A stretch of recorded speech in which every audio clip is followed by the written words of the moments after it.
Hey bestsellers, Kitty Turner with Daily House Publishing, and welcome to the bestseller list.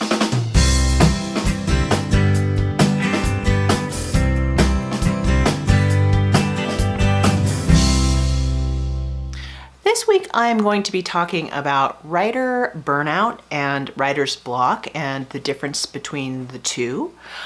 This is going to be an off-the-cuff video. I'm just going to be talking about my own experience, and it is a bit of a vulnerable space, but I think it's a topic that needs to be aired and addressed because we as authors and entrepreneurs, I think all experience some level of these obstacles in our career. As direct publishers, we are expected to wear the publishing hats as well as producing several books a year, and it can be overwhelming, especially as writers. We tend to have introverted tendencies. The expectation of networking and collaborating can be too much at times.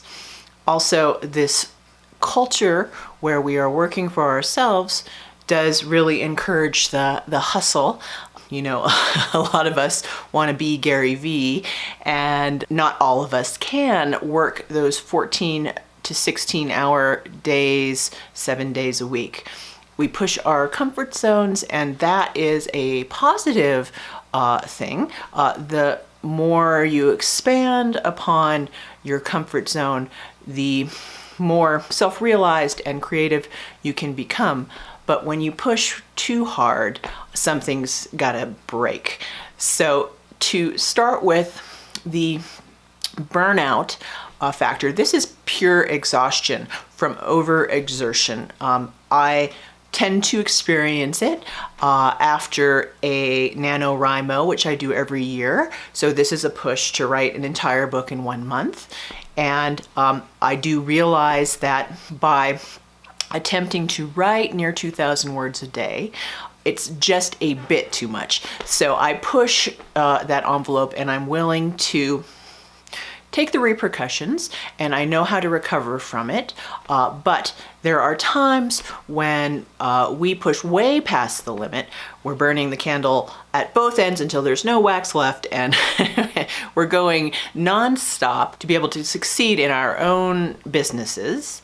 If we go way too far, if we experience burnout to the extreme, the recovery can take literally months. Typically, if you are pushing yourself so hard that you have the physical symptoms of tension headaches, shortness of breath, if I ignore that and I push through it and keep on pushing and pushing, then physical exhaustion and illness is the result. To come back from that is the same as easing back and preventative measures so that you don't go to the point where you become sick. This is regular exercise, proper diet, proper hydration, outdoor activities, time with friends. Bring back the balance to your life. Writer's block, on the other hand, is the other side of the coin, and it is it has a similar cause without the exhaustion, without the extreme push that a lot of us are feeling in the entrepreneurial culture. But to return to what writer's block stems from, this is more of inner resistance that is a part of self-doubt, challenging the status quo, fear of exposing oneself, being vulnerable, open to criticism, ridicule. Those types of things tend to feed into what creates writer's block. We are, again, pushing our comfort zone, but the block tends to come from the internal mechanism to hold us back so that we are not exposed to attack. It's sort of a flight or fight type of trigger. So the burnout, the block, all have this sort of common survival instinct tied to it. We can work safely and healthily within the boundaries to explore and understand these things as writers and entrepreneurs. So I just wanted to talk about that and admit that I experience it, that I do test the boundaries of what I can do. So I hope that helps. Again, it was a bit of a ramble, but my audience and my fans know that occasionally I sort of drop out of sight for a week, or even sometimes two, because of this phenomenon that I deal with as an introvert, as a creative, as a writer. So I hope that was helpful for everyone.